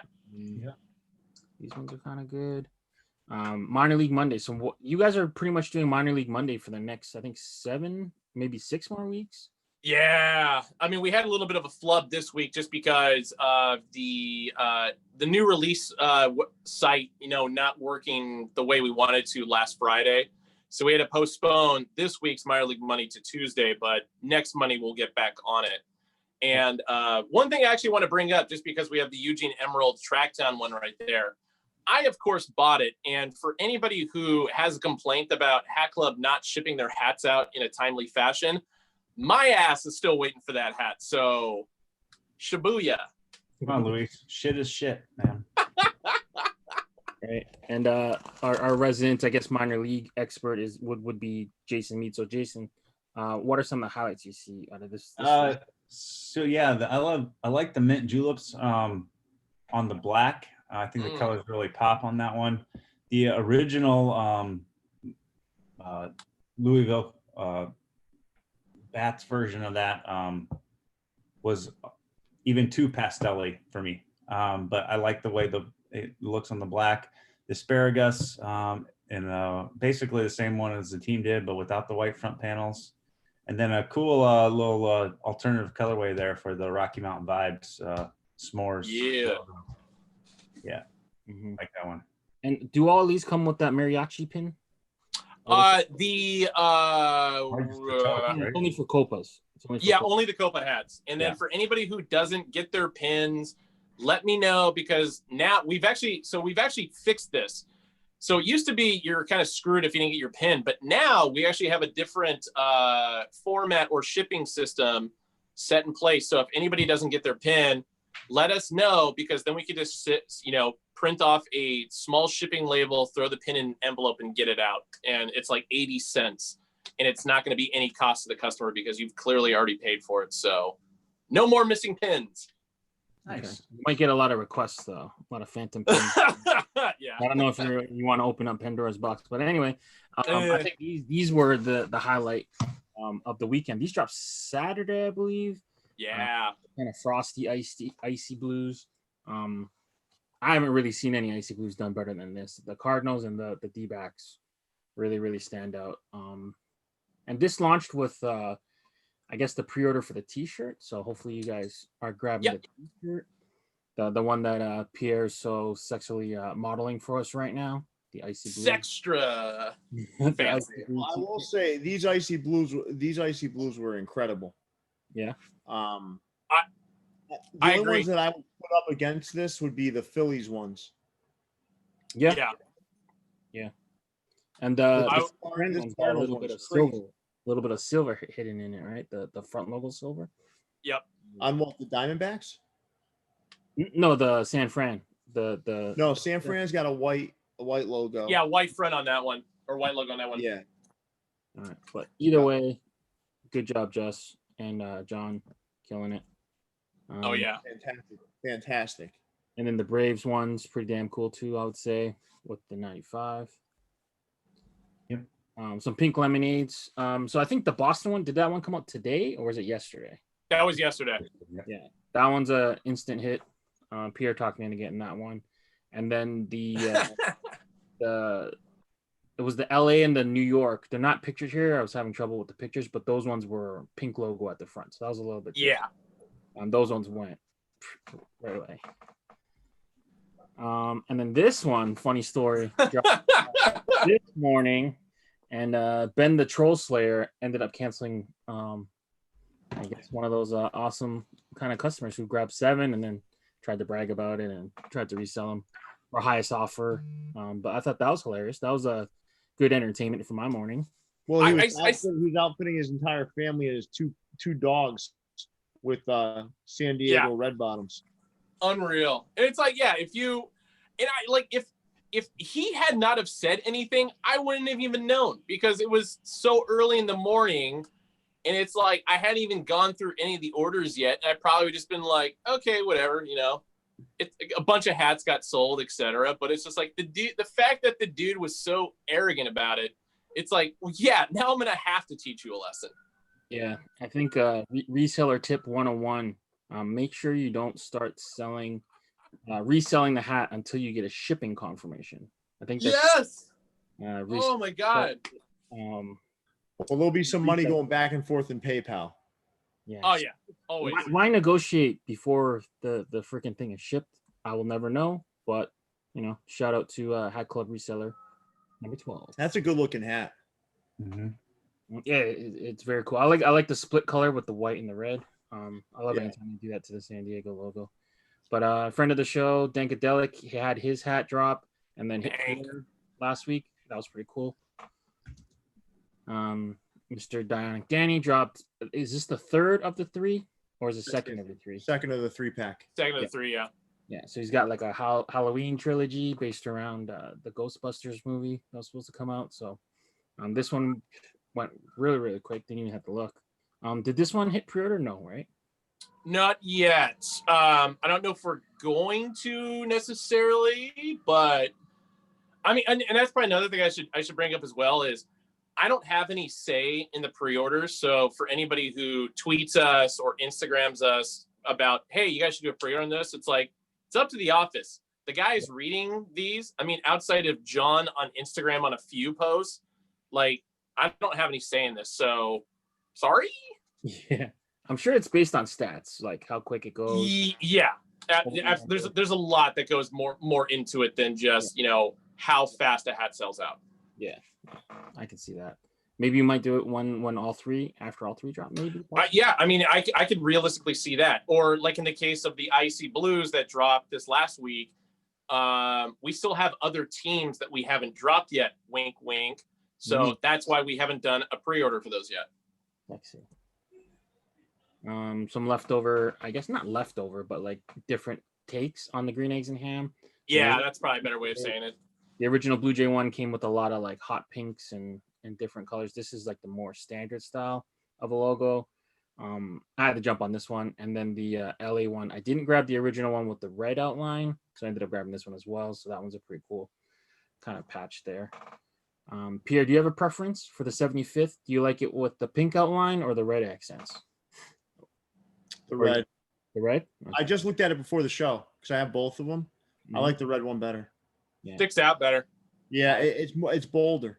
I skipped the red for some reason. So I ended up grabbing this one. So I can see how the red would pop more though. Sorry, yeah. Jay, do you want to talk about this one? You love the crossover stuff. Dude, my God, it's beautiful. I'll let you guys take the floor on this one. Sorry. Yeah. No, go ahead. I love this hat. Yeah. But I'd like to hear you gush about it. When John and I were talking about this hat, and I mean it was definitely more John's design idea. I just threw out, it's like, because the story behind it obviously is the whole Montreal story last year of the Tampa Bay Rays possibly going to play some games in Montreal, blah, blah, blah. So of course, you know, me being savvy on sports news, I, you know, threw it in his ear. It's like, dude, if we can do some kind of, you know, crossbreed of a hat on these two teams, we got to do it. And the results were phenomenal. Mm-hmm. I didn't think John was legally going to be able to do the gradient style color logo. The colors of the hat themselves, of course, were a lot easier. But as far as the attention to detail that John threw into the logo, I mean, my God, I'm so glad he's a part of Hatclub. Yeah, our mutual friend Tim, SD hat guy, he had a crazy idea too, that he had me kind of make it for him. It was a TB in the Montreal font, but that one wouldn't have got approved. And then 2 weeks later, he saw that this was made. He was a little upset, to say the least. So the backstory about what Tim had sent you was I had actually proposed it to him. Okay. So it's not. No, I mean, and I'm not saying, hey, I'm not looking for credit on it. I just figured it's going to give you more context behind it. Sure. Because he and I were kind of going back and forth on, you know, okay, how should we have this look? I didn't realize that he brought you into the fold on that one, but it's like, no, it's great because the finished product of what that could have been if we could have legally gotten away with it was incredible. And it was exactly how I envisioned my head. So props to you on that one, Leon. So you have one of the finished products? No, because wait, as far as these ones? No, the other one. No, because we weren't able to pull it off. Do you? I ended up making it for Tim. So you didn't fucking tell me that. All right, we'll talk about this off air, but yeah, I'm gonna bust his balls after we're done about that one. I was actually just looking at the file the other day. It's a TB in the Montreal font style or whatever, and yeah, it doesn't seem very community centric. This whole conversation. No. Oh yeah. Well, we'll share screenshots and stuff after, but yeah. Oh yeah, no worries. Because I still have like the mock-up of the actual logo and stuff on my phone, and I just kind of held on to it just because of the fact that it's just like, oh, you know, hey, it's cool to have, but the fact that there is a physical hat in existence with that, like, I'm jealous now. Yeah, I think Tim ended up with the red version, and then Tony Lasoya ended up with the blue version. Those sons of bitches. The SD boys, man, over there. But yeah, we'll talk about that later. No worries. Jay, you want to talk about this hat? Yeah, the Winston-Salem Spirits. So this was like 90 or 84 to like 92 or something like that before they became the Warhogs, and then the dash. Just an awesome logo. If you slept on this, it's too bad because this one really never been retroed before. So, and I'm sure you guys will do it again at some point, but yeah, don't sleep on these retro MILBs. Yeah, I feel like an idiot for not buying it because I need more hats than the Waterloo Diamonds to go with my Dallas Mavericks jerseys. Right. Yeah, I almost thought this was like an old school Seattle Seahawks jersey hat or something, but PJ convinced me. He's like, I've never seen this on a hat. You'll probably never see it again. Don't sleep on it. We're like, okay. So I ended up luckily snagging one of those, and then Hat Heaven dropped a couple hats here. So normally hats you would see with the liquid chrome patches, you're seeing them embroidered. Always embroidered. They did a pretty good job. So we got some New York Giants looking hats with 1954 patch. They did some hats that look like they came from Hatclub. I was gonna say, like, all of these are. The powder blue Angels. That one looks like a winner to me. That was pretty cool. Yep. That's a good one. I love that. I'll admit that. It's a good looking hat. Yeah. And then they did some Mets World Series hats. We got some Rangers. We got a 60th anniversary. We did that Expos one. I've never ever seen it done like that. That red and the powder blue is kind of interesting. Yeah, kind of reversed it there. That one went almost instantly. Not surprised. Yeah. And then our friend from Fourth Quarter Shop, Eric, dropped a couple hats here. So this is the California Angels done with almost like a Laker colorway hook, and then nice hat there. Didn't realize there were Laker fans in Orange County, but no, it's a good looking hat. Locker Room of Downey dropped a slew of hats, some a little bit more controversial than others, but these ones, no controversy here. Unless you're scared of wearing pitchforks on hats. Some people are. So we had a bunch of Dodger hats come out. The 6-time champion ones, probably like the worst side patch ever. They did huge. Seen that side patch quite a bit in the last couple of weeks. And then we snuck in a team describe for Pierre because Pierre likes seeing team hats. There you go. That 100-year anniversary patch, I haven't seen that patch used too often. That one's a pretty cool one. Yeah, I'd never seen that one. Yeah, and then the 1980 All-Star game patch, that one's a pink bottom, randomly enough. I could never wear one of those hats that says 6-time, 8-time, whatever the fuck, because it's almost like you're gonna be torn. Like, do I want my team to win again? Exactly. Do I want this hat to remain relevant? It's the Dodgers, so they probably won't. So you're probably that's where you love it. I love it. And then we had a couple of these ones that are a little bit controversial. So looks like a green eggs and spam. We got the fake this one that looks like a cotton candy one. It's pretty similar to the ones you guys are about to drop. Yeah. And then the teals and a couple of the darker ones. Those were kind of interesting. And then some icy blue and pink with no patches came out. And then back to the Raiders. So the Raiders half mesh, black and gold. The Lakers in the Dodger colorway, and then it's like a regular granite Dodger hat. Major DC. Did you hop on this one, Pierre? No, and I'll tell you why. Because the one view you don't have there is of the New Era logo on the other side. Yeah, with the patch on top, right? And the liquid chrome patch above it. Listen, I like a lot of their stuff. I have a lot of their stuff. Yeah. This hat, it is ugly. It's a lot going on there. Yeah. I mean, why would you put a liquid chrome side patch over top of the New Era flag? That was a weird move, but I mean, for fans of the franchise, it's cool how it kind of tells a story. You got the scores on it. I could see someone buying it and never wearing it. It tells a couple of stories. First, it tells you all the statistics on the side that should have the side patch. Then it says I'm ugly as fuck because it has the liquid chrome side patch. Then it says, "Hey, look inside," because if the outside wasn't ugly enough, we're gonna really put a lot of ugly shit on the inside. Fair enough. This was not a cheap hat either. I think it'll set you back about $80. But I'm a fan of most of their stuff. I want to be clear. I'm a fan of most of their stuff. This one they should have edited a little bit more. Yeah, I agree. I think it just was a lot. It was a lot, and then the front logo was kind of plain. I don't know. I'm torn on this hat. I feel good for the people of Washington that get to have a hat that tells a cool story, but yeah, it is just too much. The sweatband. It still looks like it's in rough draft form. Yeah, it's like in spec form almost, but the liquid chrome above the New Era, that was a weird move. Man, if I were to change this, right? Yeah, I would put those statistics on the back above the Batterman somehow. Yep. I would put the side patch back on that side and not mess with the side that has the New Era, flag, and keep the inside the same. Then I probably I'd be tempted to buy it.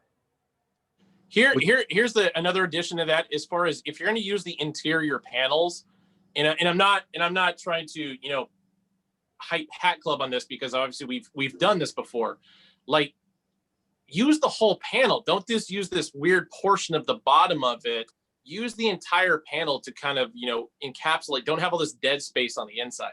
Like, that's what's bothering me most about the interior. Yeah, like the sweatband stuff, I would have just moved it up and put it on the interior. Yeah, I don't like that, because it's going to come off. Yeah, absolutely. Although if you're buying this hat, you're not going to wear it, right? This hat clearly was not designed to wear. This is designed to be a collectible. Right. Yeah. It's like buying the program or something. Like it's a cool concept. It's not. I can't picture wearing this more than once. Like, there's no. I can't picture buying it, so I'm not going to wear it either.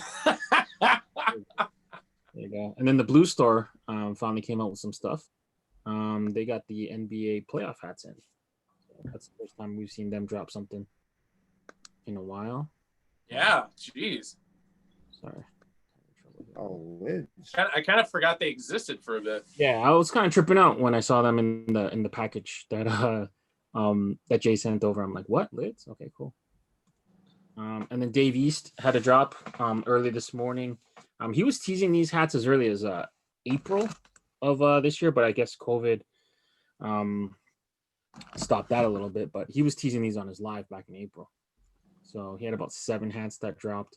The dirt sign looking thing is from the dirt, I guess. That's a saying that he has. The survival hats are kind of interesting, but then he's got the all over hat, kind of like the logos kind of going all around, but not quite in the front. So that's an interesting look. A lot of people were complaining that they didn't get the ones that they wanted. So I think these moved pretty quick. Any of you guys Dave East fans? I'm a fan of his music. I mean, he had a new album come out. I like it. Yeah. He's like New York hip hop, man. He's New York rap. Mm-hmm. He hasn't made it to Iowa yet, so. I'm not too familiar with his music, but he's kind of under the radar. He's not a huge name, but he's kind of but he's definitely solid, man. It reminds me of like 90s like Nas. Okay, cool. I mean, it's always cool to watch hip hop artists collab with New Era and see what they come up with. But but he's had stuff come out with like Merch Bar, and then I think New Era Korea released these the week before too, so they got the jump on it. Topper's E-Store dropped a bunch of hats, so they got a couple cool alternative looking Blue Jay ones. You got the navy and copper, the olive and pink, and then navy and gold there. We see the Chief Wahoo.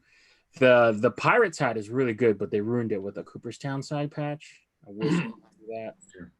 There's a lot of the Cooperstown side patch in Germany. Yeah, I see it in Just Fitted. I see it on Topper's E-Store. I see that Cooperstown patch on a lot of these German hats.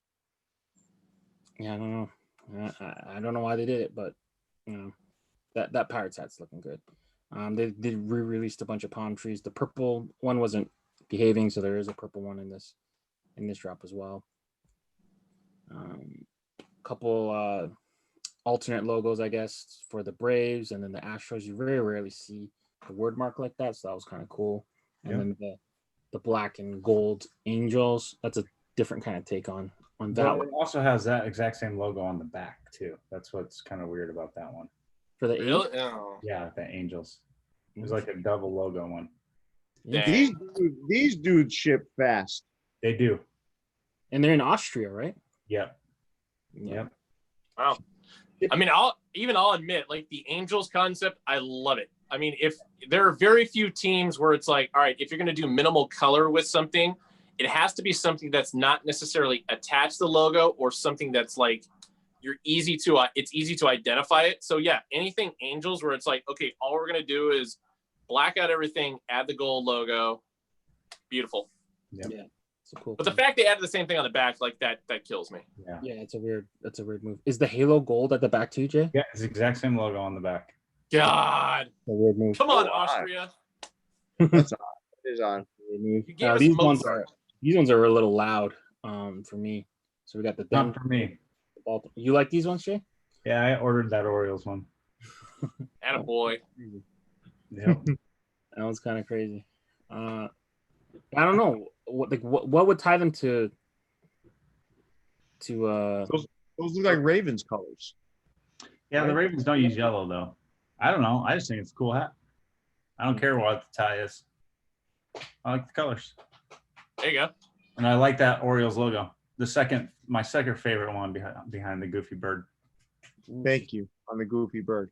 Yep. Interesting. These ones look like they're preparing you for fall. These ones look really fallish. Yeah. I love that Pirates colorway. Those side patches, man. Fair enough. They got some a mix, I guess, of NFL, so some of the older style, some element style, alternate kind of hats here. Do you see any that you like here, Ben? The Dolphins works. I don't know if I want to add a darker outline around it or not, but I think it works. The Jets is good. The Bears is good. I've never liked that Bengals logo, but I mean that's not really. It is what it is. That Jets one would have been awesome, except they used a very similar logo on the side patch. Dang it! Yeah, so they like doubled up the logo again on this one. All right. Yeah, I like the Bears one. So it's kind of like the script hat that you guys put up, but it's got the raised embroidery. That's kind of interesting. It kind of looks different than that kind of starter look, I guess, or that Mitchell and Ness. Yeah. It is interesting. PB&J just said he's a huge fan of all of these. Yeah. So all right. Coming to Hat Club soon.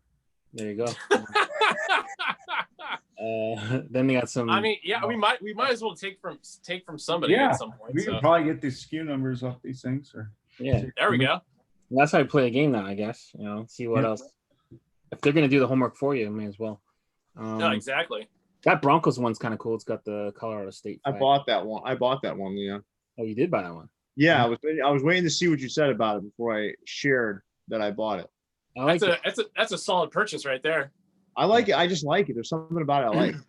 I've made a randomly enough. I've made an Iowa University hat like that with the Colorado background.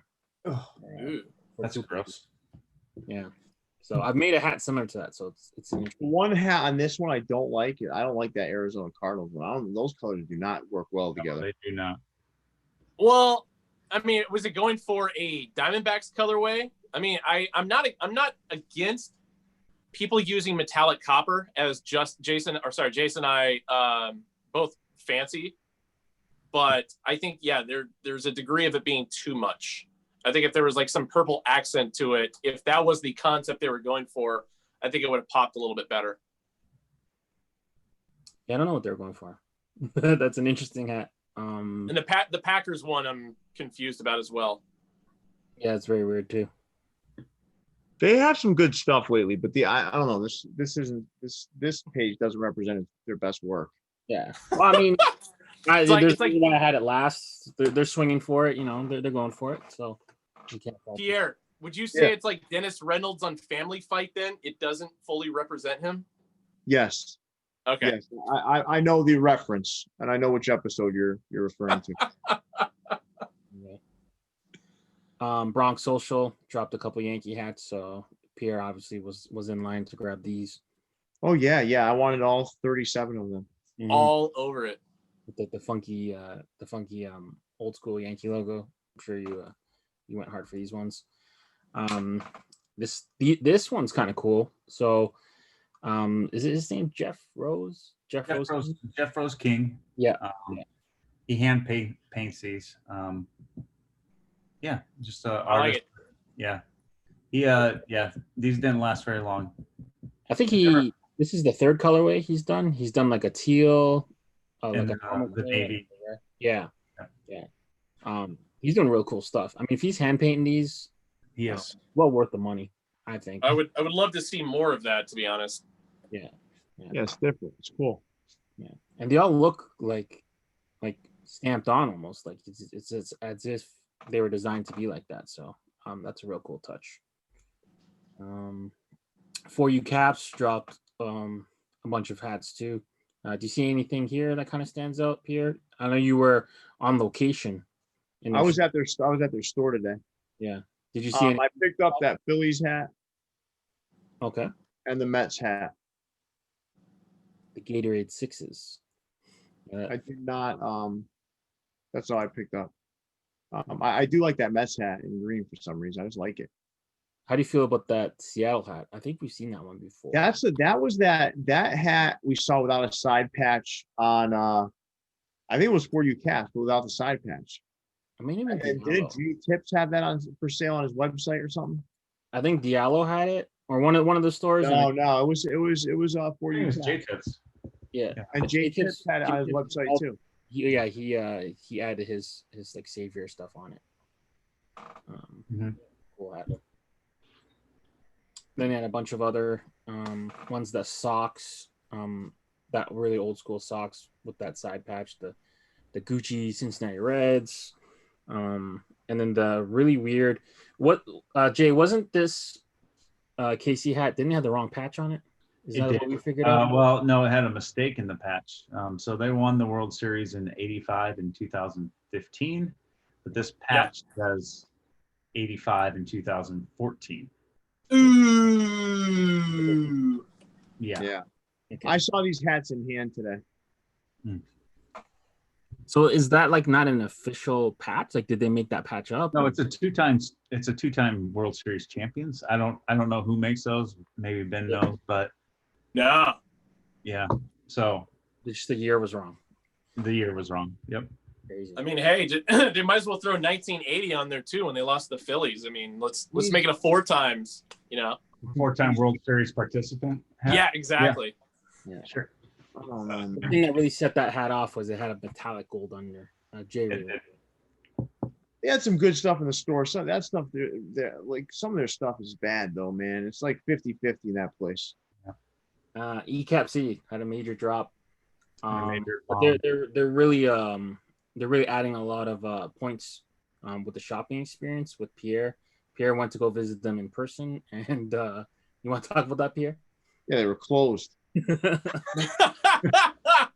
much like they're. So I drove from the Bronx down to actually from Queens down to Jersey to visit the retail location, and it's not even called ecapcity on the outside. It's called Halftime, and when you go up to the store, there's a sign on it that says it's closed.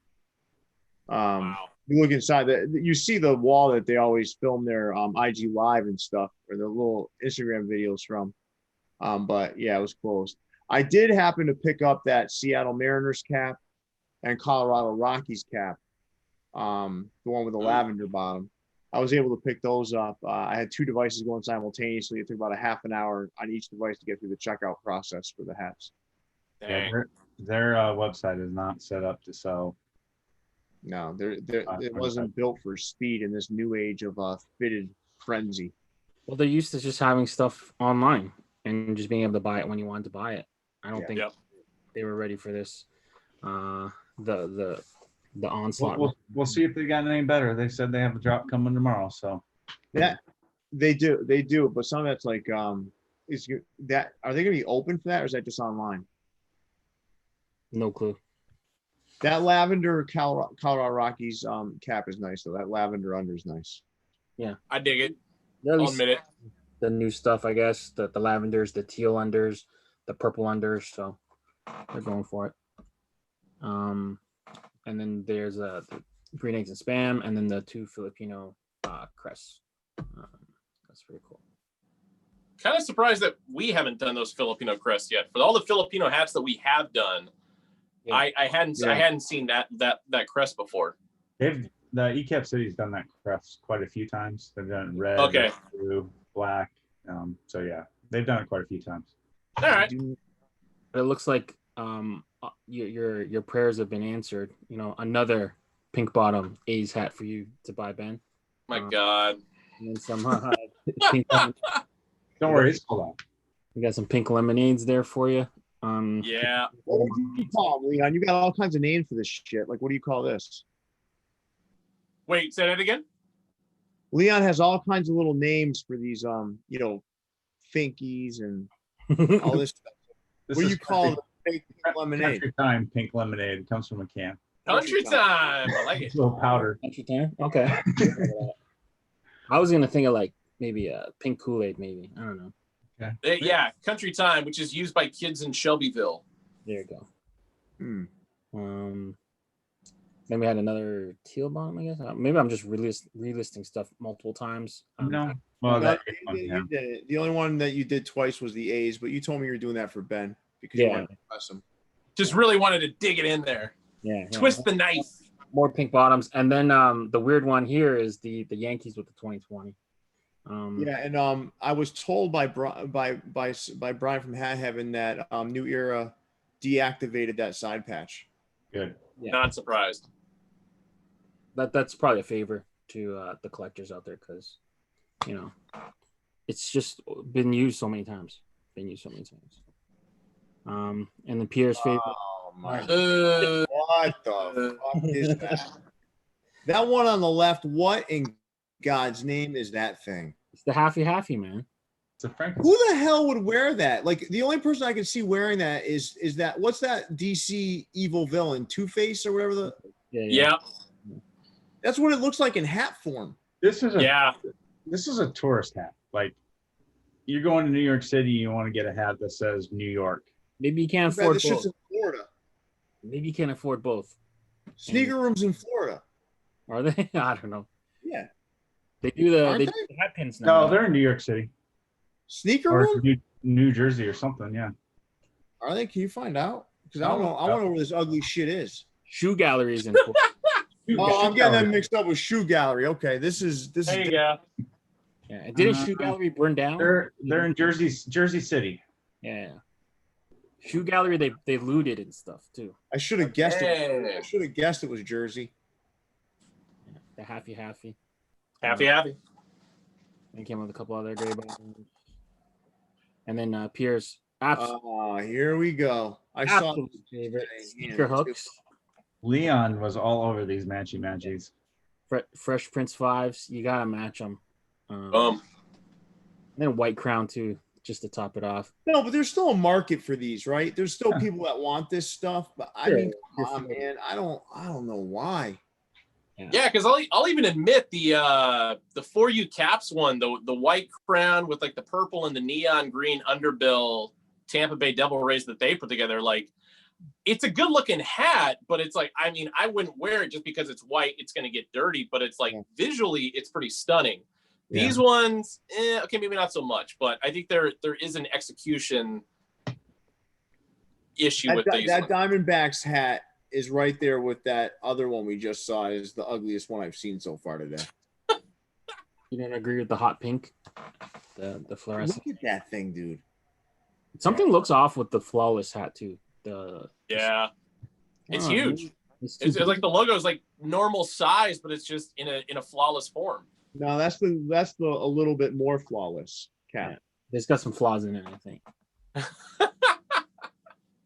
Then the wave caps. Oh man, these are nice, man. I just wish they went all around. Right. My only problem is the wave doesn't go all the way around like the original release. Yeah, I got them in hand, man. I'll tell you, I think they look pretty cool. the blue really pops. Like the Braves one, the Oakland A's one, the ones with the white logos don't look good. Yeah, they get washed. Right. They don't look good. But the Blue Jays one looks good. I have it right here. It looks good. Yeah. I'm pretty upset I missed on the Blue Jay one. I was like halfway in, halfway out. Leon. But the I want all the 100-year anniversary editions. That's why I'm getting them all for Boston. But the original one ran really, really small. It was a Yankee. Yeah. It ran very, very small. This one didn't. I put them on and it fit fine. Yeah. So then they came out with another version which did the whole way around, but it had no team, and then that one fit true to size. So I was 50-50 on the sizing. It was early in the morning. The wave didn't run, so I let it go, but whatever. I'm probably going to regret it. I'm not. And then the neweraCap.com dropped a bunch of the MILB theme nights. Heyo. The themes, the different themes, and tell us which teams they represent. So the top one was the Reading Phillies, I believe. Then you got Hillsborough Hops, and then in the middle there you got the Columbia Fireflies and the Asheville Toros Beer Night. Then you got the Louisville Bats with their mint julep. This is the one I was talking about. I like the black version that Hatclub did a little bit better. Colors pop a little bit more. And then Corpus Christi Hooks Whataburger crossover one, which I did not like in hand. The material sucks. So I wonder if that material is the same, because this, like, just going by the picture, it looks like a normal hat. But yeah, it looks good. No, in the description on New Era too, in the description it says light polyester. Light. Yeah. When I looked at because you got me thinking about it, Jason. Then when I saw it drop on New Era, I checked the fabric and it said light polyester. Yeah.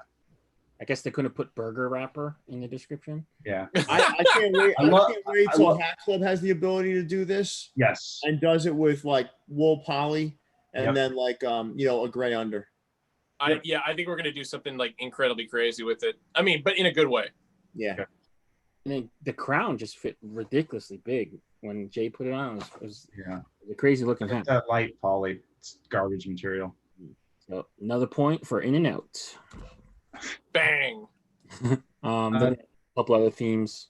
Jay, you want to talk? Yeah, Harrisburg Senators did a George Washington celebrating the World Series championship for the Nationals.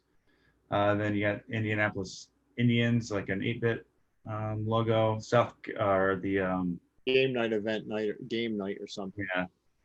Then you got the Myrtle Beach Pelicans in the middle with their South Carolina homage. Looks good. Bottom right is the Wisconsin Timber Rattlers with their Udder Tuggers theme, kind of reversed from last year's hat. Yeah. And then the top one's from the Salt Lake Bees. I don't know what the theme is. I'm just going to go with Murder Hornets because that's definitely not a bee. So I don't know.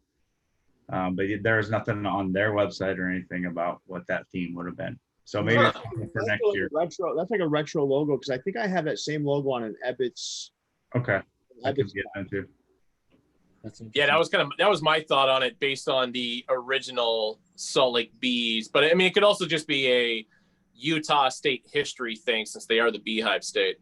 Okay. It's interesting. It kind of looks like a worm with wings. It looks like on a white hat though.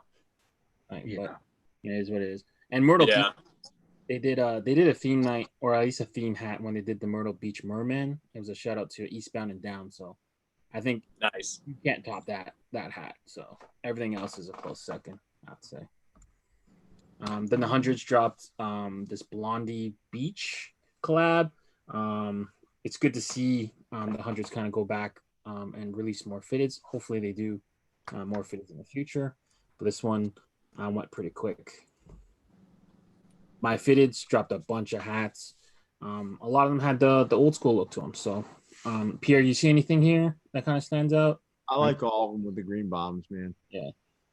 The San Diego one's pretty cool. Reminds me of like Trevor Hoffman. I bought the Pittsburgh. There's a plain. It's not on this slide, but a Pittsburgh plain Pirates one with the green bottom. Yeah, patchless, right? Yeah. Yep. I got the patchless one. Yeah, and then the Dodger one's kind of cool. I think that one matches the Yankees.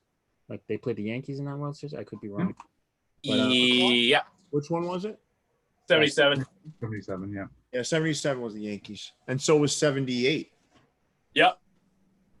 Back to back. Back years. A lot of patches. Got some old school White Sox. We got the Punchable Bird making a return. Got some Minnie Minoso vibes in the top left-hand corner. Actually, somebody had brought up the 59 patch hat on Twitter the other day, asking why we couldn't do it, and it's just like, well, it's kind of hard to get a question like that and know the answer as far as where it's dropping, and it's like I can't, in good conscience, tell you, but yeah. Fair enough. Hopefully they're watching. Guam Nova dropped this hat. Kind of interesting. I don't know too much about them. Jay, do you know anything about these guys? I just know that it's a shop in Guam, one of their like local only places to get hats, and they do some custom designs every now and then. Yeah, they do a lot of on-field hats for those folks that live in Guam. Yeah, I hear these guys ship fast to the States too. Well, they're part of their U.S. territory, so they use the post office. Oh, perfect. Yeah. Nice. Some minor league stuff. Jay, you want to take us through these? Yeah, this is the top left is just your kind of a throwback retro Portland Sea Dogs with their teal logo. And then the bottom right is the Omaha Storm Chasers for their food night, the Omaha Runzas. That is ugly, man. Which is, well, it looks a lot better than those things taste. So, things are absolutely. Really? Yes. Think of it as better than those things taste. Yeah. Think of it like a German Hot Pocket with sauerkraut and unseasoned ground beef. And you already lost me. That's almost what I thought when I saw the hat anyway. It's absolutely terrible. Weird. It's a weird, and it looks like it has like jersey piping. Like jersey sleeves almost. I like the hat. Just I already have a Runza hat, and you like that hat? I like that hat. Yeah, you already have a Runza hat, dude. I have a Runza hat. It's just not that one. I got their first one. Ugh. I don't know. I can't do the food. Where do you stand on the food logo hat thing, Ben? I'm okay with it as long as the execution is clean. Obviously the Fresno's Tacos set the bar pretty high on that. Yeah. There's been a few other randoms over time that have done it pretty well. But I think a couple teams went too hard in the paint on it. This being one of them. Sorry, Jason. But I think a lot of it's just more on the basis of, if it's like local delicacies that most people don't know or understand, I think that's kind of where it gets lost in the translation. Yeah. So, but a good, hats off to them in that regard, because it's like, all right, you're sticking with an institution that is prevalent in your area that your local fans will get and understand. I just don't see how well they would sell on a national level is all. Yeah. Well, if you like stripes, if you like weird ass German food, this is the fucking hat for you. I thought it was a Green Bay Packers hat just because of that. I didn't realize that it was a Omaha Storm Chasers hat. Yeah. They got like 40 stores in Western Iowa and Eastern Nebraska. So nasty looking hat, man. It's a chain. I didn't even know. Okay. Yeah. All right. Learn something every day. Next slide. I'm gonna throw up. Pierre, the Woo Socks. The Woo Socks. The Woo Socks. So they put about 7 hats on pre-order. It's kind of weird that one of their alternate logos is like an emoji, but I guess they're trying to appeal to some different fans. And then the heart in the W is kind of weird to me. But their classic Boston Red Sox. A lovey-dovey guy such as yourself doesn't like the little heart in the hat. It's just a weird move. I don't know. I like it, man. I like it. It's like it almost wants to be like a bat, but it's not. I don't know. Like it's. But I like the one that looks like the Boston. You're wooing somebody. All right. I like the top right one. that one's pretty cool. That reminds me of the Boston Red Sox. I like it when they kind of pay homage to their parent. Yeah. And these are the other ones. Are they a national? No, wait. They're with the Red Sox, right? Yeah, they're with the Red Sox. The Pawtucket Red Sox are making the move to Worcester, Massachusetts.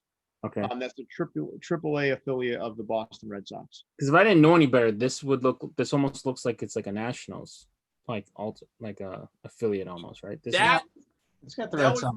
That was my issue with it. Is like it's too.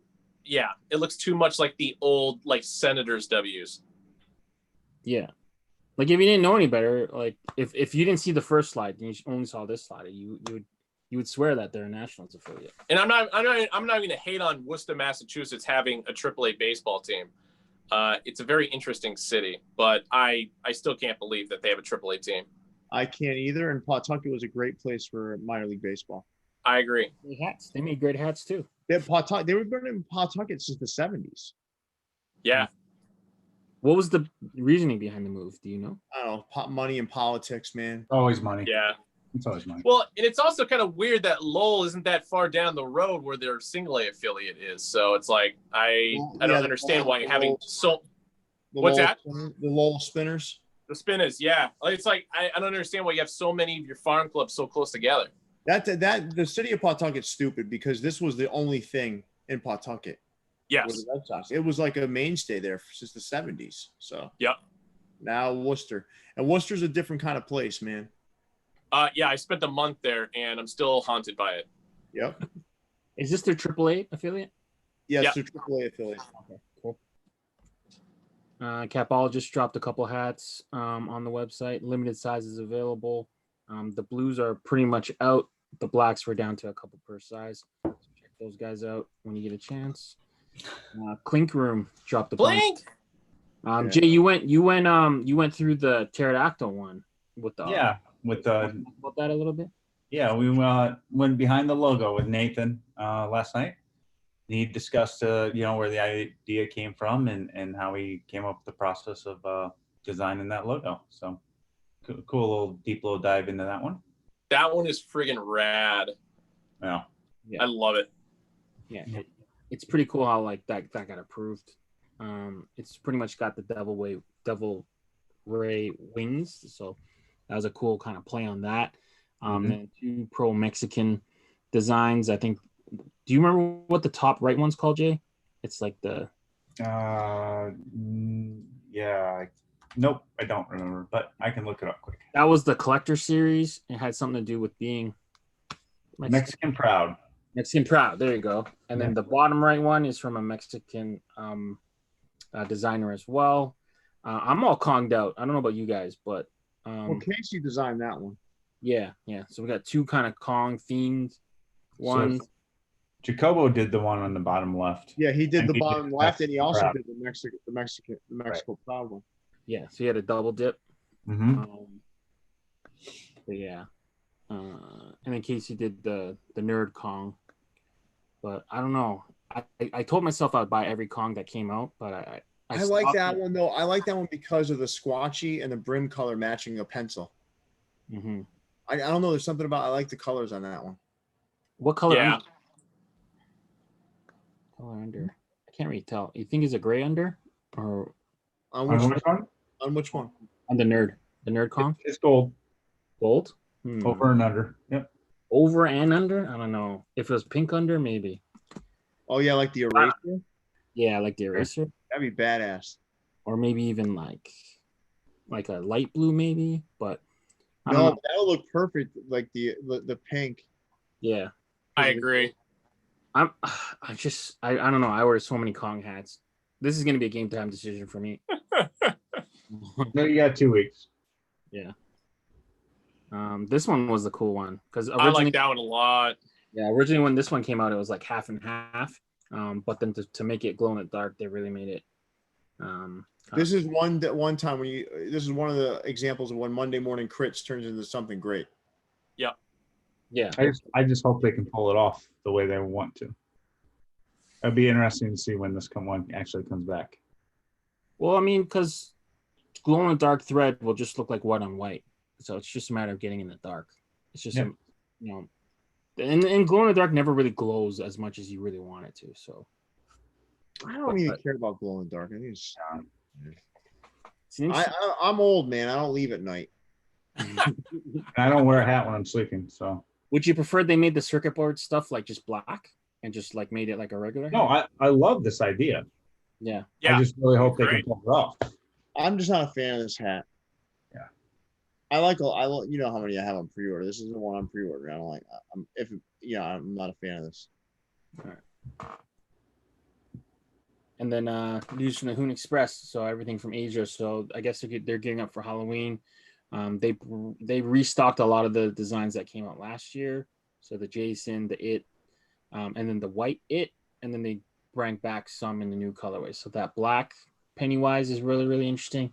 Jason and Camo is a kind of a weird move. And then the Friday the 13th, I think that was only available in snapback previously, but they got it in fitted now. Some more 100-year anniversary stuff. These ones are kind of missed for me. You see anything you like here, Pierre? No. Pass. Not at all. Not even the big 5950 branding. No. Why would I want that? I saw some people complain that this one didn't hit American shelves. So this is the Walking Liberty $50. This was kind of interesting.